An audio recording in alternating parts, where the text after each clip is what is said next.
ازيكم يا بنات عاملين ايه؟ بصوا بقى، انا هتكلم معاكم النهاردة في موضوع البنات كلها بتشتكي منه. ليه الراجل اول ما العلاقة تبدأ تبقى جد يهرب؟ يعني تكونوا ماشيين حلو في العلاقة وبتتكلموا وهو بيهتم وبيقولك كلام كتير، واول ما تقولي خطوة جد زي جواز او ارتباط رسمي فجأة يتحول لإنسان تاني ويختفي، أو تلاقيه بيعاملك ببرود أو يدخل في مود اسمه أنا مش مستعد دلوقتي. طب هو ايه اللي حصل؟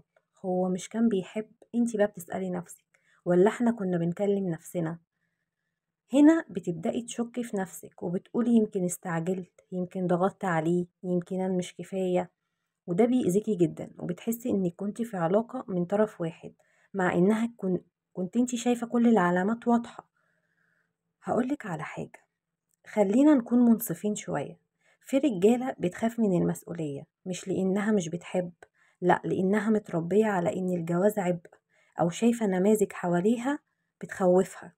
وفي رجالة بيكون فعلا مش جاهز ماديا ولا نفسيا وبيهرب بدل ما يشرح. وفي راجل تاني بيكون داخل يتسلى وأول ما يشوف الست جد بيجري. ايه الحل؟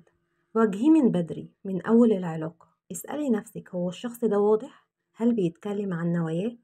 هل فعلا في أول العلاقة كلمني جد ولا كله هزار ومراوغة؟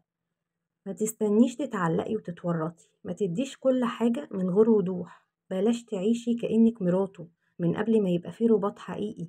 خلي فيه حدود علشان الراجل اللي داخل يلعب يزهق من بدري. افهمي هو خايف من ايه.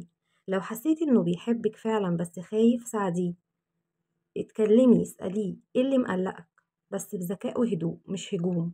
ساعات بيكون عنده صدمة قديمة او ضغط اجتماعي. لو هو فعلا عايزك هيتكلم وهيوضحلك، انما اللي كل شوية يقولك بعدين مش دلوقتي ده ممكن يكون بيضيع وقتك. احترمي نفسك ووقتك. لو اختفى ابدأي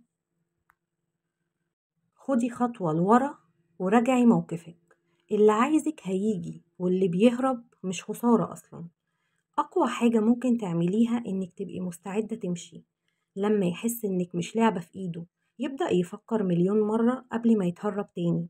في الآخر إحنا مش ضد الرجالة، بس ضد التلاعب، ضد إن واحد تديه قلبك وحياتك لإنسان مش عارف هو عايز إيه.